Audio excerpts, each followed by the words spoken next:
2024 में लोकसभा चुनाव होने जा रहे हैं। वहीं दूसरी ही तरफ देखा जाए तो लोकसभा चुनाव से पहले साल के अंत तक यानी कि साल 2023 में साल के अंत तक कुछ राज्यों में विधानसभा चुनाव भी होने जा रहे हैं।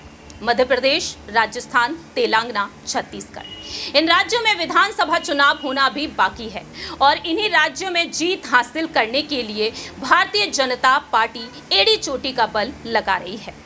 सवाल यहाँ पर खड़े हो रहे हैं कि मध्य प्रदेश में इस वक्त सत्ता में है भारतीय जनता पार्टी, मुख्यमंत्री हैं शिवराज सिंह चौहान। तो क्या वाकई में एक बार फिर से बीजेपी सत्ता में आ पाएगी? क्या वाकई में मुख्यमंत्री एक बार फिर से शिवराज सिंह चौहान बनेंगे? ये बेहद बड़ा अहम सवाल उठ रहा है। लेकिन यहाँ पर सवाल खड़े हो रहे हैं केंद्रीय मंत्री ज्योतिरादित्य सिंधिया को लेकर भी। सिंधिया एक ऐसी कड़ी माने जाते हैं जो कांग्रेस में रहे तो उन्होंने कांग्रेस को जीत दिलाई, लेकिन जब वे बीजेपी में आ गए तो बीजेपी को जीत हासिल हुई। ऐसे में देखा जाए तो ज्योतिरादित्य सिंधिया के चलते कहीं ना कहीं बीजेपी खेमे में क्या वाकई में एक टूट नजर आ रही है। दरअसल आपको बता दें कि सूत्रों के मुताबिक बार बार यही कहा जा रहा है कि बीजेपी में जहां एक तरफ है महाराज सिंधिया का गुट और दूसरी ही तरफ बीजेपी के पुराने दिग्गज नेता हैं। ऐसे में देखा जाए तो मध्य प्रदेश की सियासत में कुछ अलग ही समीकरण बनते हुए देखे जा रहे हैं। नमस्कार, मैं प्रांशी राठौर और आप देख रहे हैं नेक्स्ट 9 न्यूज। दरअसल आपको बता दें कि केंद्र सरकार मध्य प्रदेश में एक बार फिर से जीत हासिल करने के लिए सियासी रणनीतियां बना रही है। गृह मंत्री अमित शाह के कंधों पर इस राज्य के विधानसभा चुनाव की जिम्मेदारी है। वह मध्य प्रदेश का दौरा कर रहे हैं, कांग्रेस पर निशाना साध रहे हैं और लगातार बैठकें कर रहे हैं। ऐसे में देखा जाए तो ज्योतिरादित्य सिंधिया को ग्वालियर चंबल संभाग की जिम्मेदारी तो दी गई है, लेकिन केंद्रीय मंत्री नरेंद्र सिंह तोमर को भी। ऐसे में देखा जाए यहाँ पर सियासी सवाल तो उठ रहे हैं। देश के प्रधानमंत्री नरेंद्र मोदी के चेहरे पर चुनाव लड़े जाएंगे, वहीं सीएम पद की दावेदारी के लिए शिवराज सिंह चौहान को आगे किया जाएगा या फिर नहीं, ये अहम सवाल उठ रहा है।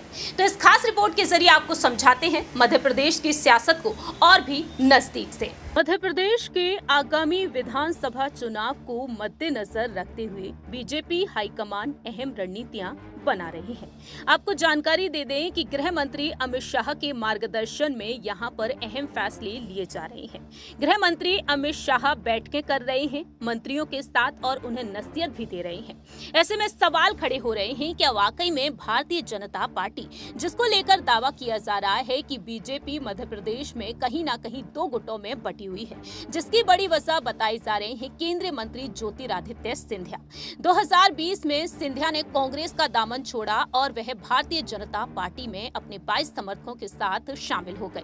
लेकिन आज ये कहा जा रहा है कि ज्योतिरादित्य सिंधिया के जो समर्थक हैं उन्हें आज भी स्वीकार नहीं कर पा रहे हैं बीजेपी के पुराने दिग्गज नेता।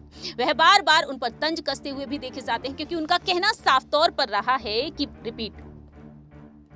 बीजेपी के कुछ दिग्गज नेताओं का कहना ये रहा है कि ग्वालियर चंबल संभाग में सिंधिया के करीबियों को अहम जिम्मेदारियां मिल रही हैं, लेकिन बीजेपी के नेताओं को नहीं। लेकिन हाल ही में जिस तरह से प्रत्याशियों की लिस्ट जारी की गई है टिकट बंटवारे को लेकर, उसे देखते हुए यहाँ पर साफ तौर पर आया है कि सिंधिया के कुछ समर्थकों को टिकट नहीं मिला है, बल्कि बीजेपी के दिग्गज नेताओं को जिम्मेदारियां मिल रही हैं। आपको जानकारी दे दें कि राज्य में केंद्रीय मंत्री भूपेंद्र यादव और अश्वनी वैष्णव के अलावा नरेंद्र सिंह तोमर को इसके लिए रणनीति बनाने का जिम्मा दिया गया है। हालांकि नरेंद्र सिंह तोमर केंद्रीय मंत्री बनने से पहले मध्य प्रदेश में संगठन की कमान संभाल चुके हैं। चुनाव के ठीक पहले उन्हें राज्य की जिम्मेदारी सौंपना दिलचस्प रहा है। वहीं कांग्रेस से बगावत कर बीजेपी में शामिल हुए सिंधिया का कद बीजेपी में आकर बढ़ गया। चुनाव के लिए स्टार प्रचारक तक उन्हें बनाया गया। लेकिन राजनीतिक विश्लेषकों का मानना है कि बीजेपी का केंद्रीय नेतृत्व इस बार सब कुछ प्रदेश संगठन पर नहीं छोड़ना चाह रहा है। अमित शाह ग्वालियर चंबल संभाग के जिला अध्यक्षों के साथ बैठक किए। उनका कहना रहा कि राज्य में एक सीट के 10-10 दावेदार हो गए हैं, जबकि किसी को एक को ही टिकट मिलना है। बीजेपी ने 39 उम्मीदवारों की पहली लिस्ट जारी की और जिससे संगठन में विरोध खुलकर सामने आ गए हैं। उनका कहना है दूल्हा कैसा भी हो उसकी बुराई ना करें और संगठन के लिए काम करें। लेकिन ऐसे में सवाल यहाँ पर ये भी उठ रहे हैं कि आखिरकार सीएम पद की दावेदारी के लिए किसे आगे होना चाहिए, चेहरा आखिरकार किसे बनाना चाहिए। देश के प्रधानमंत्री देश के प्रधानमंत्री नरेंद्र मोदी के चेहरे पर ये चुनाव लड़े जाएंगे, वहीं सीएम पद की दावेदारी के लिए क्या वाकई में शिवराज सिंह चौहान को आगे किया जाएगा या फिर नहीं, ये भी अहम सवाल उठ रहा है। लेकिन यहाँ पर देखा जाए, अमित शाह ने विधानसभा सीटों के दूल्हों यानी कि उम्मीदवारों की बात की जाए तो स्पष्ट नहीं किया है कि राज्य में पार्टी का मुख्यमंत्री का चेहरा कौन होगा। ऐसे में हाल ही में देखा गया कि ग्वालियर में प्रदेश कार्य समिति की जो बैठक हुई, उन्होंने सदस्यता अभियान की शुरुआत की, जिसका स्लोगन ये रहा, एमपी के मन में मोदी। यानी कि यहाँ पर देखा जाए तो उन्होंने एक बेहद बड़ा अहम सवाल भी खड़ा कर दिया। लेकिन भोपाल में रिपोर्ट कार्ड जिस तरीके से जारी किया गया है, उसके बाद मुख्यमंत्री शिवराज सिंह चौहान को ईमानदार, लोकप्रिय और मेहनती भी कहा है। हाल ही में मीडिया के सामने कहा गया कि पार्टी का जो काम है वो काम क्यों कर रहे हैं, शिवराज जी मुख्यमंत्री हैं, पार्टी का काम पार्टी करेगी। तो फिलहाल देखा जाए, उनके इस बयान से भी सियासी सरगर्मियां तेज हो चुकी हैं। ऐसे में राजनीतिक विश्लेषक NK सिंह ने भी अपनी बात रखी है। उनका कहना है कि अमित शाह ने मध्य प्रदेश में 20 सालों का रिपोर्ट कार्ड जारी किया। इसके बाद अमित शाह ने राज्य के लिए केंद्र सरकार की योजनाओं का लंबा वर्णन किया है। अगर वो ये कह देते हैं कि भाजपा की विधानसभा चुनाव में जीत की सूरत में मुख्यमंत्री कौन होगा, ये विधायक दल तय करेगा, तो इतनी अटकलें लगनी शुरू नहीं होती। जवाब उनका गोल मटोल था, मगर एक चीज साफ कर दी कि राज्य में पीएम मोदी के चेहरे को आगे रखकर ही चुनाव लड़ा जाएगा। यहाँ पर ग्वालियर में जिला अध्यक्षों को रिपीट।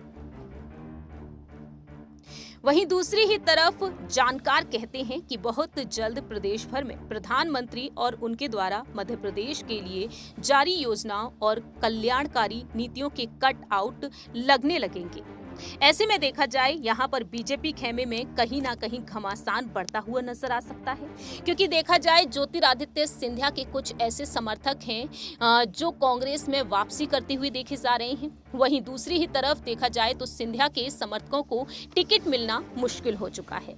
तो बीजेपी खेमे में देखा जाए अभी एक बड़ी गुटबाजी कहीं ना कहीं देखने को मिल सकती है, क्योंकि देखा जाए ग्वालियर चंबल संभाग में सिंधिया का कद ऊंचा है। कांग्रेस के जमाने से उनका इस क्षेत्र में दबदबा रहा है और आने वाले वक्त में आखिरकार सिंधिया इस पकड़ को क्या वाकई में मजबूत बना पाएंगे या फिर नहीं, क्योंकि यहाँ पर देखा गया है कि ग्वालियर में प्रदेश कार्यकारिणी समिति की बैठक के इतर पत्रकारों से बातचीत के दौरान सिंधिया ने साफ तौर पर कहा कि भारतीय जनता पार्टी में जिस व्यक्ति की जीतने की ज्यादा क्षमता है वो ही नामांकित होगा। बीजेपी में टिकट वितरण में न मेरा है न तेरा है, जिसके बाद देखा जाए सियासी सरगर्मियां तेज हो चुकी हैं। अब ज्योतिरादित्य सिंधिया जो एक वक्त कांग्रेस का हिस्सा रहे, लेकिन आज देखा जाए बीजेपी में है, तो क्या सिंधिया के आ जाने से बीजेपी को एक बहुत बड़ा फायदा होगा इन विधानसभा चुनाव में, क्योंकि सिंधिया का कद इस पार्टी में बढ़ता ही जा रहा है।